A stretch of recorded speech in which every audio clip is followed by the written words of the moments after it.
Hello everyone, let's get started. Today we're going to be talking about microbial genetics. In this first of two lectures, we're going to talk about the process of DNA replication and mutations. The first thing we need to do is define some critical terminology so that we can use these terms as we learn about microbial genetics. The first term is the word gene. By definition, a gene is a piece of DNA that contains code, and that code is going to be used to build a protein. But the definition for gene has a second part that's equally important. A gene also contains code for regulating the production of that protein. In other words, for determining if, when, and how much of that protein is going to be made.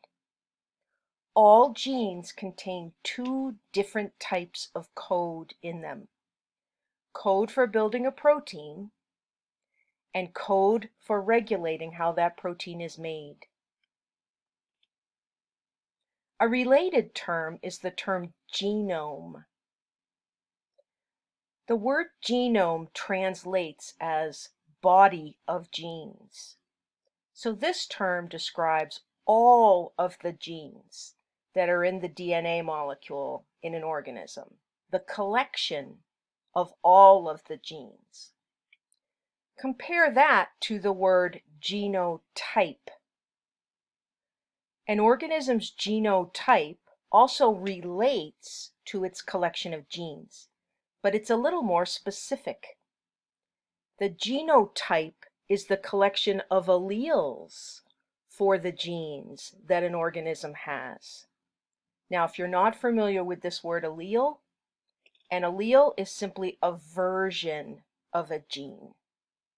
So it's important to remember that while every human being, for example, has the same genes inside of their DNA molecule, we all have different versions of those genes. To use a very oversimplified example, imagine that there were a gene that determines the color of your hair, a single gene that determines whether your hair is black or brown or red or blonde. There isn't, but let's imagine that. The gene would be for hair color, but people would inherit different versions of that gene that would determine whether or not they had brown hair, black hair, red hair, blonde hair. So the genotype for a particular person would describe which version of the hair color gene they had inherited, whether it was the black version or the brown version or the red version or the yellow version. The last term on the list is phenotype, and that word translates as show form. What phenotype describes is the collection of traits that an organism has. Now, when I use that word trait, I'm just describing a characteristic that that organism has. Now, it's important to remember that an organism's phenotype is not simply the traits that can be seen. It's not simply the traits that are physical and on the outside of the organism. All of the traits that that organism has are included in its phenotype. So biochemical traits, metabolic traits, behavioral traits, all of those things are part of the phenotype.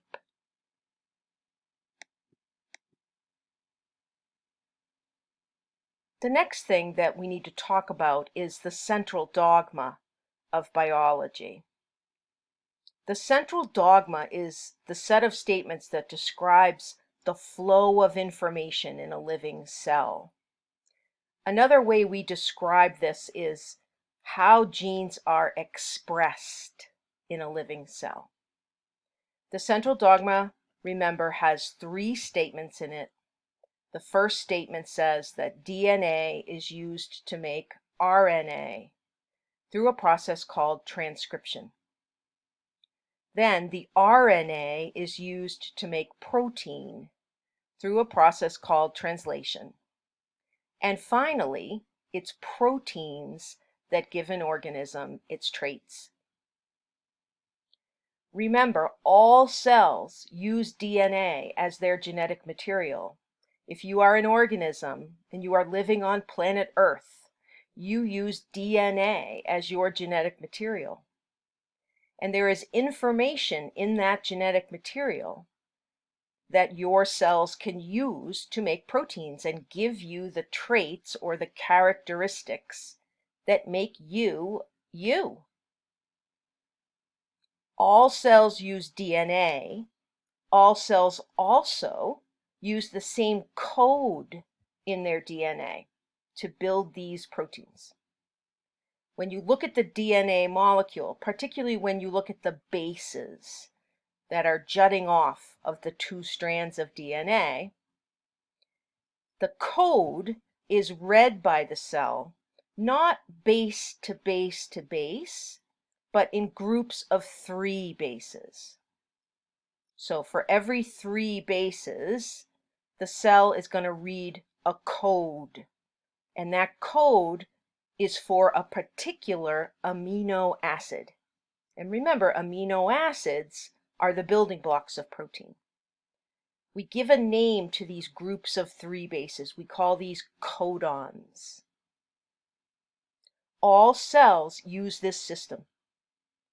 They put this code into their DNA, and the code is read in groups of 3 bases. And each group of 3 bases codes for 1 amino acid. All cells use this system, and they all use the same genetic code. On this slide, we're looking at a drawing of this process that we call gene expression. This is the combination of the 2 processes that are described in the central dogma, the process of transcription and the process of translation. So let's take a look at this diagram and walk through it according to the central dogma. Remember, the first statement tells us that DNA is used to make RNA. So here's a drawing of the DNA molecule from a living cell.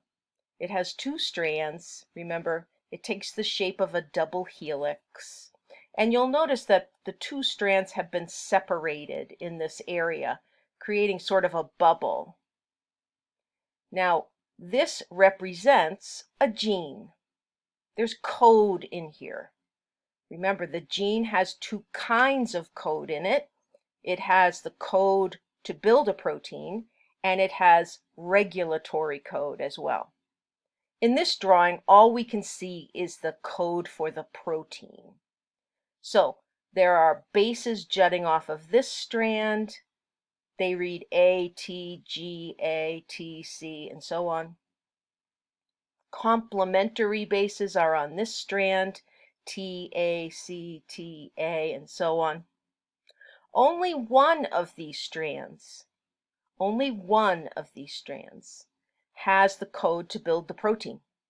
And it turns out it's the bottom strand in this drawing. We call that strand the template strand because it's going to be used as the template to make the RNA. So as we get into this part of the drawing, we can see the template strand, and we can see a molecule being made on top of the template strand. That's the RNA molecule. You'll notice that the RNA bases are being laid down in a way that is complementary to the bases in the DNA. So where there's a T in the DNA, we're going to place an A in the RNA. Where there's an A in the DNA, you would think we would place a T, but remember there is no thymine in RNA. In RNA, thymine is replaced with another base called uracil, and we use the uppercase letter U to depict uracil. So anywhere there's an A in the template DNA, we're going to place a U in the RNA. So the RNA is built in a complementary fashion on top of the DNA template strand. And once the RNA is finished, once we get to the end of this protein code in the DNA, we have what we can call a transcript. It's a piece of RNA that was made using the DNA. It's called a transcript, and it is made through a process called transcription. So the information that was in the DNA is now in the RNA, and it's the RNA that's actually going to be used to build the protein through the process that we call translation. Remember, the cell doesn't read each individual base as a code. It groups them together in groups of 3. So the first group of 3 bases, the first codon in this RNA reads A, U, G. And according to the genetic code table, which we'll take a look at in just a minute, AUG is the code for an amino acid called methionine. And that's what we're looking at right here. The cell is going to place a methionine right there at the start of this brand new protein. The next group of 3 bases reads AUC, and if you take that codon into the genetic code table, you'll see that it codes for an amino acid called isoleucine. And the next codon, UCG, codes for an amino acid called serine. So these amino acids are going to be placed in a very particular order according to the code in the RNA. Remember, it's critical that amino acids be placed in a particular sequence because each protein has its own unique sequence of amino acids. And it's the sequence of amino acids that are going to determine how that thing folds up. And how it folds will determine its function. Now, I do also want to mention this word over here, polypeptide. There is technically a difference between a polypeptide and a protein. Now, I use those 2 words interchangeably, and I shouldn't, but I'm very guilty of that. A polypeptide is the term that describes the long chain of amino acids that gets made during translation. So in its chain form, in its linear form of one amino acid bound to another, to another, to another, that's a polypeptide. Once that chain of amino acids folds up into a 3-dimensional structure, now it's called a protein. On this slide, you're looking at the genetic code table. You can find this table in any genetics textbook. You can find it in biology textbooks. You can find it in microbiology textbooks. This is the table that shows all possible combinations of 3 bases. Now, this particular version of the table shows the codons that you would find in the RNA. It is possible to find genetic code tables that go back to the level of the DNA codons, but this one happens to show the codons as they would appear in the RNA. And you can tell that because there are no T's in any of these codons, only U's.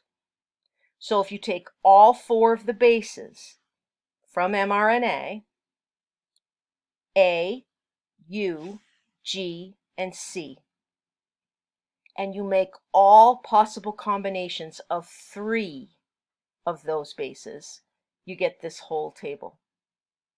And the way you read the table is first base, then second base, then third base. Now you'll notice that for each codon, there is an abbreviated description next to them that tells you which amino acid is being coded for.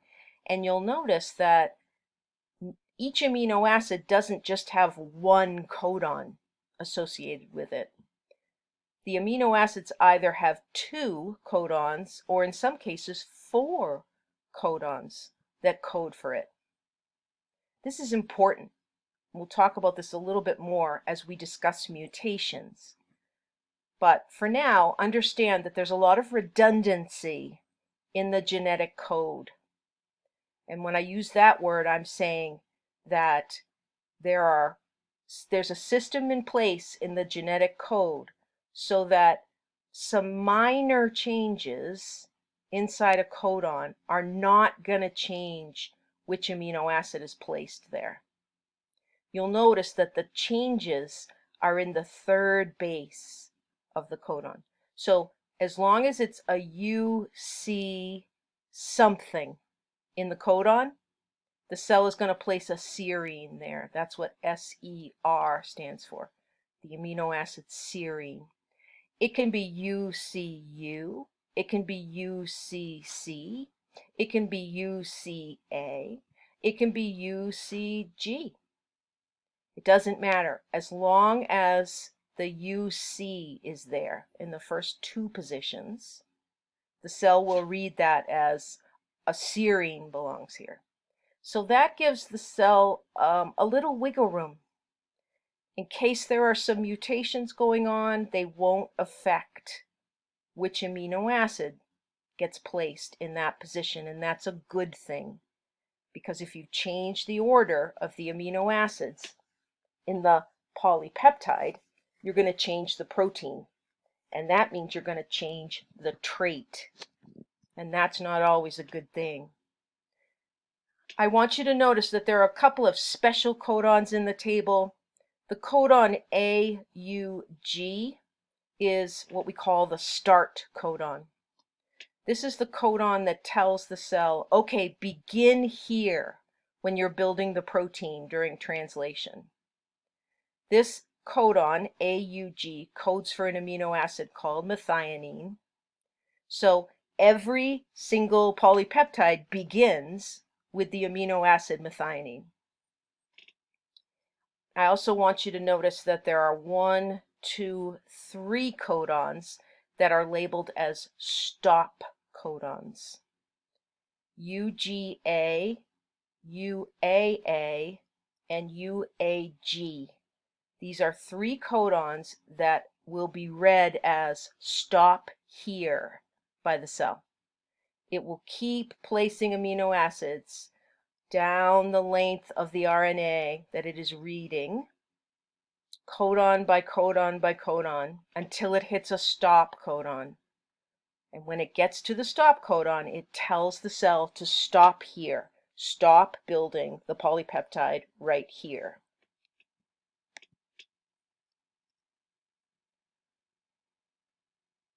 So, it doesn't matter what kind of an organism you're talking about.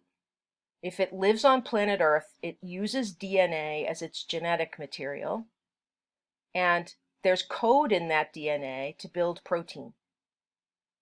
And the process by which the DNA is used to make protein is called gene expression.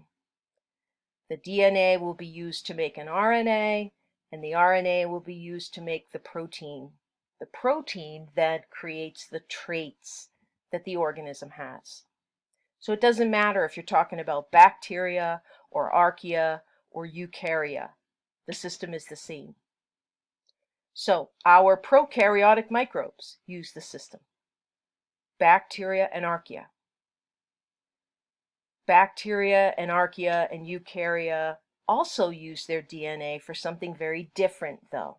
And we've talked about this. Anytime a cell gets ready to divide, The cell has to copy its DNA molecule. That's a different process than gene expression. That's the process called DNA replication, or what you'll sometimes hear described as DNA synthesis.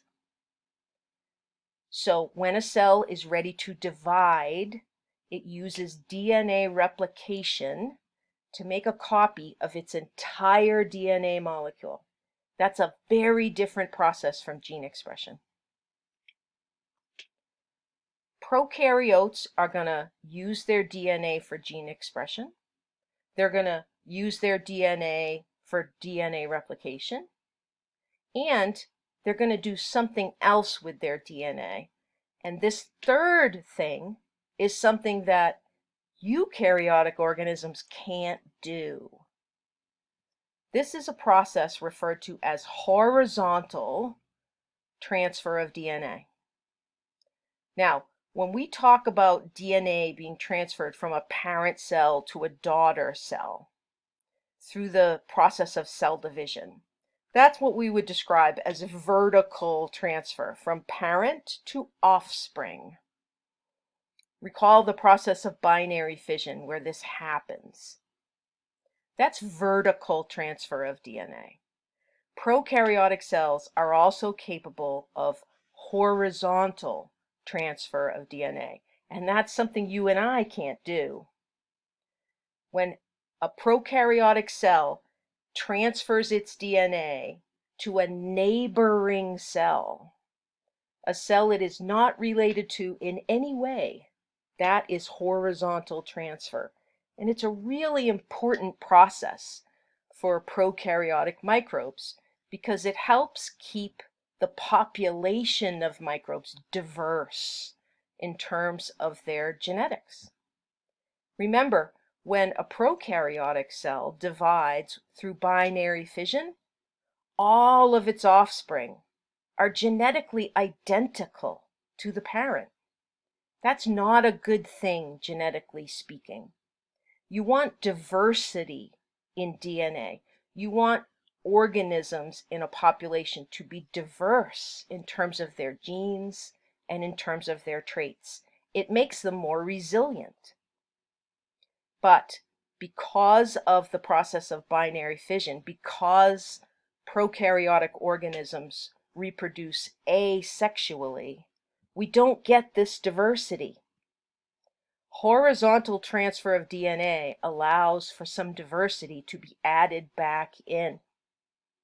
Now, there are three ways that prokaryotic organisms can transfer DNA horizontally, from neighbor to neighbor, in other words, in one generation. The first is called conjugation, the second is called transformation, and the third is called transduction. I want us to be familiar with these terms. Conjugation is a process that is thought of as sexual transfer from cell to cell. Remember when we talked about pili, those hair-like structures on the outside of a bacterial cell? There's a particular type of pilus called a sex pilus. And bacteria that are capable of making a sex pilus can use that pilus to attach themselves to another bacterial cell. And the pilus acts like a tunnel. The DNA molecule inside the first bacterial cell will be copied and transferred through the pilus over to the other bacterial cell.